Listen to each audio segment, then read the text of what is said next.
گہری اور بھرپور نظر جس سمت پڑتی ہے وہاں کا منظر، وہاں کے لوگ یا کوئی چیز بھی غیر معمولی اثر میں آ جاتی ہے کہ وہ تو نظر ہے ہی اس قدر گہری اور پر اثر، ایسا جادو ہے اس میں کہ وہ جس سمت پڑتی ہے وہاں پر موجود ہر چیز اس کے اثر میں آ جاتی ہے۔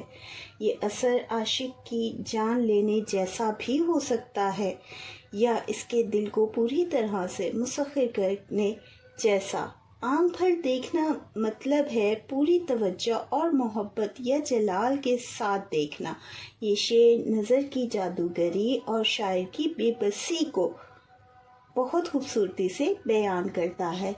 شاعر مبالغے کے انداز میں کہہ رہے ہیں کہ محبوب کی ایک گہری نظر نے اس کی جان کھینچ لی، گویا اس کا وجود جیسے خالی ہو گیا ہو۔ بقول شاعر، الٹی ہو گئی سب تدبیریں، کچھ نہ دوا نے کام کیا، دیکھا اس بیماری دل نے آخر کام تمام کیا۔ بچوں، اشعار کا حوالہ آپ ضرور دینا تشریح میں، کیونکہ یہ اچھے نمبر حاصل کرنے میں بہت مددگار ہوتا ہے۔ اگلا شعر ہے، نالا فریاد اور زاری آپ سے ہو سکا سو کر دیکھا۔ نالا یعنی دل کا درد بھری آواز، فریاد یعنی کسی تکلیف یا ظلم کے خلاف شکوہ یا مدد کی پکار، فریاد کرنا۔ آہ یعنی دل کے دکھ سے نکلنے والی سانس، اور زاری یعنی آنسو بہا کر رونے کی کیفیت۔ یہ سب شاعر کی شدید کرب اور اذیت کو ظاہر کرتے ہیں۔ یہ تمام کیفیات ان کے شدید کرب اور اذیت کو ظاہر کر رہے ہیں جنہیں وہ برداشت کر رہے ہیں اس راہ کو اختیار کرنے کے بعد۔ شاعر کا کہنا ہے کہ میں نے اپنی بساط کے مطابق جتنا ہو سکا ان تمام طریقوں سے اپنے دل کا حال بیان کرنے کی کوشش کی، کہ انہوں نے آنسو بھی بہائے، فریاد بھی کی، لیکن پھر اب ہوا کیا؟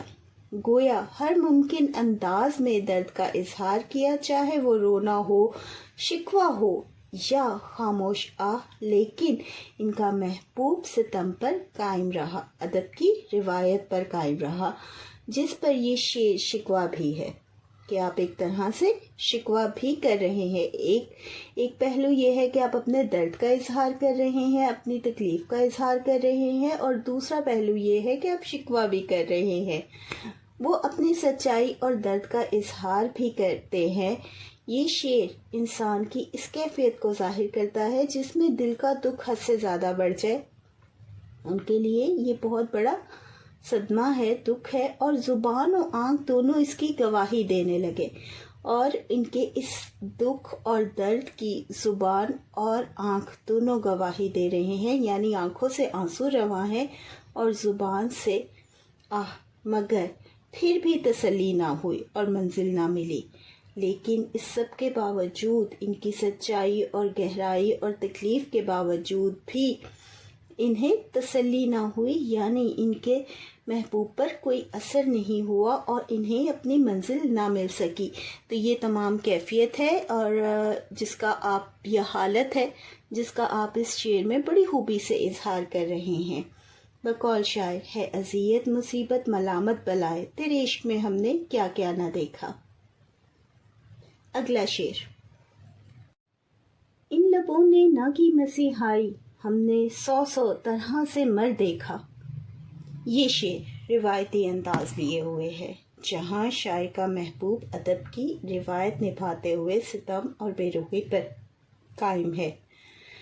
ان کے جو درد، ان کی جو کیفیت ہے، ان کی جو حالت ہے، اس کی مسیحائی کوئی کر سکتا ہے تو وہ صرف ایک انسان ہے جس سے وہ محبت کرتے ہیں، لیکن یہاں کیا صورتحال ہے کہ وہی اس کو محسوس نہیں کرتا، ان کی تکلیف کو، اور ان کی مسیحائی نہیں کرتا۔ تو یہ تمام جو ہے کیفیت ہے بنیادی طور پر جسے ہم دیکھیں گے، جس کا شکوہ بھی یہاں دیکھنے کو ملتا ہے، شاعر کی سچائی اور درد بھی، کہ ایک تو شکوہ ہے اور دوسرا سچائی اور درد ہے، کہ وہ سچے ہیں تو پیچھے نہیں ہٹے، قدم پیچھے نہیں لیے، اور تکلیف کے باوجود اسی راہ کو اختیار کیے ہوئے ہیں، ان کا محبوب ہی ان کی مسیحائی کر سکتا ہے، لیکن ایسا ممکن نہیں ہو پاتا۔ اپنی کیفیت کا اظہار کرتے ہوئے شاعر کا کہنا ہے کہ جن لبوں سے شفا اور سکون کی امید تھی، کہ انہیں تو یہ امید تھی کہ وہ ان کے لیے سکون اور شفا کا باعث بنیں گے اس کے لب، وہی لب خاموش رہے۔ اس سارے درد اور تکلیف دہ سفر کے باوجود وہی لب خاموش رہے یا بے اثر ثابت ہوئے۔ مسیحائی سے مراد حضرت عیسیٰ علیہ السلام کی طرح زندگی اور راحت دینا ہے، یعنی یہ اللہ تعالیٰ کی طرف سے انہیں معجزہ عطا کیا گیا تھا اور اللہ تعالیٰ کے حکم سے وہ یہ کام کرتے تھے۔ یعنی شاعر چاہتا ہے کہ محبوب کی باتیں، مسکراہٹ یا الفاظ اس کے زخموں کا علاج کرے۔ حضرت عیسیٰ علیہ السلام کی طرح ان کا محبوب ان کے لیے مسیحا ہے، اور وہ چاہتے ہیں کہ اس کی باتیں، مسکراہٹ یا الفاظ اس کے زخموں کا علاج کرے، مگر ایسا نہ ہو سکا۔ ان کی حالت اور درد ان کے محبوب پر کوئی اثر نہیں کیا، یہی وجہ ہے ان کے درد کی۔ شاعر کا کہنا ہے کہ ہم نے 100 طرح سے مر دیکھا، یعنی اس کا یہ رویہ ان کے لیے مرنے جیسا ہے۔ یہ زخم، یہ چوٹ، یہ درد، یہ مبالغہ ہے جس میں شاعر اپنی اذیت کی شدت کو بیان کر رہے ہیں، کہ یعنی اس سے ہمیں ان کی اذیت کی شدت کا احساس ہوتا ہے۔ 100 طرح یعنی بار بار مختلف طریقوں سے دل ٹوٹنے اور دکھ سہنے کا تجربہ ہوا۔ اس راہ کو اختیار کرنے کے بعد انہیں مختلف صورتوں سے دل ٹوٹنے اور دکھ سہنے کا تجربہ ہوا، جو ان کے لیے موت جیسا تھا۔ مطلب یہ کہ محبوب کی بے نیازی نے شاعر کو ہر ممکن ذہنی اور جذباتی موت کا سامنا کروایا۔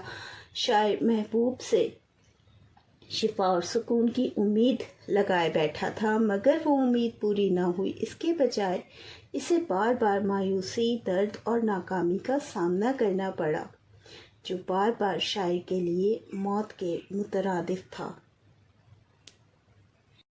اس کے حوالے سے ہم خواجہ میر درد کے ہی ایک شعر کا حوالہ دیں گے۔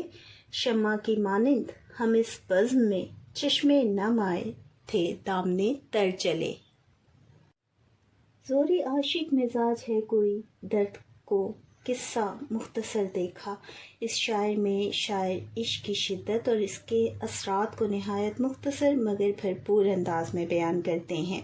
زور عاشق مزاج ہے کوئی، کہ کوئی ایسا شخص ہے جو عشق میں ڈوبا ہوا ہے، جس کی طبیعت ہی عاشقانہ ہے، وہ محبت کے جذبات میں اتنا رنگا ہوا ہے۔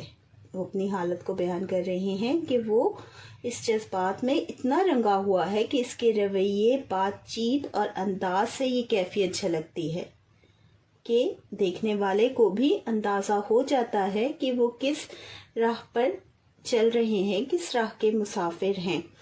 زور سے مراد یہاں شدت یا اثر ہے، یعنی ان کی عاشق مزاجی اتنی غالب ہے کہ دوسروں پر بھی اس کا اثر محسوس ہوتا ہے، کہ ان کے دل میں بھی ایک دکھ کا احساس ہوتا ہے ان کی حالت کو دیکھ کر۔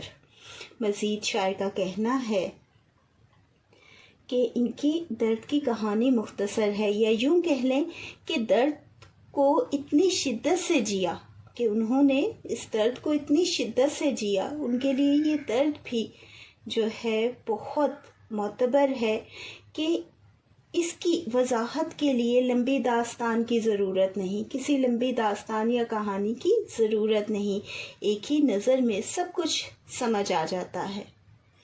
گویا ان کے چہرے، حال اور آنکھوں میں پوری کہانی لکھی ہوئی ہے۔ شاعر اس شعر میں بیان کرتے ہیں کہ بعض اوقات عشق کی شدت اور درد کی کیفیت اتنی گہری اور واضح ہوتی ہے کہ اسے بیان کرنے کی ضرورت نہیں رہتی، عاشق کی حالت خود ہی سب کچھ کہہ دیتی ہے، اور یہی مقام اس وقت خواجہ میر درد کا بھی ہے۔ اس حالت کو دیکھ کر درد کی پوری کہانی سمٹ کر ایک لمحے میں محسوس ہوتی ہے کہ کس قدر سچائی اور گہرائی کے ساتھ اس راہ کو اختیار کیا گیا ہے۔ درد کا قصہ مختصر دیکھا، لیکن اس کی یہ حالت اس کے محبوب پر بے اثر ہے۔ دکھ کس بات کا ہے، رونا کس بات کا ہے، درد کس بات کا ہے کہ یہ حالت بے اثر ہے۔ دیکھنے والے تو جان لیتے ہیں، جو عام لوگ ہیں وہ تو جان لیتے ہیں کہ یہ مجنوں تو عاشق ہے، لیکن اس کے محبوب کو اس کی حالت پر رحم نہیں آتا۔ یہی جو کلاسیکل شاعری ہے اس کی روایت ہے، اور آپ بھی روایتی شعراء میں سے ہیں جس کا شکوہ آپ کر رہے ہیں، اور اس راہ پر چلتے ہوئے اپنی کیفیت کا اظہار بھی، جو درد کے سوا کچھ نہیں ہے۔ اس کے حوالے سے یہ شعر: پتا پتا بوٹا بوٹا حال ہمارا جانے ہے، جانے نہ جانے گل ہی نہ جانے باغ تو سارا جانے ہے۔ تو یہاں پر اس کی بھی تشریح مکمل ہوتی ہے۔ بچوں، اس چینل کو آپ زیادہ سے زیادہ سبسکرائب کریں اور اپنے دوستوں کے ساتھ ضرور شیئر کریں تاکہ اس کوشش کو مزید آگے بڑھایا جا سکے۔ اور اگر ہم اس غزل کے حوالے سے بات کریں تو یہ جو ہے ہمیں کلاسیکل شاعری کے انداز کو دکھاتی ہے، جہاں پر عشق حقیقی بھی ہے اور عشق مجازی بھی، جو کہ بہت خوبی سے آپ نے بیان کیا۔ عشق حقیقی کے حوالے سے بات کریں تو بہت گہرے معنی کے ساتھ آپ نے عشق حقیقی کا، صوفیانہ رنگ کا، روحانیت کا اظہار کیا۔ اور اگر ہم بات کریں عشق مجازی کی تو اس میں بھی آپ کی سچائی اور درد نمایاں ہے۔ تو یہ ہم اسے مختصر کہہ سکتے ہیں، باقی تفصیل سے تمام تشریح آپ کے سامنے ہے۔ اللہ تعالیٰ آپ سب کو بہت کامیاب کرے۔ اس چینل کو بچوں اپنے دوستوں کے ساتھ شیئر کرنا نہ بھولیے گا۔ اللہ حافظ۔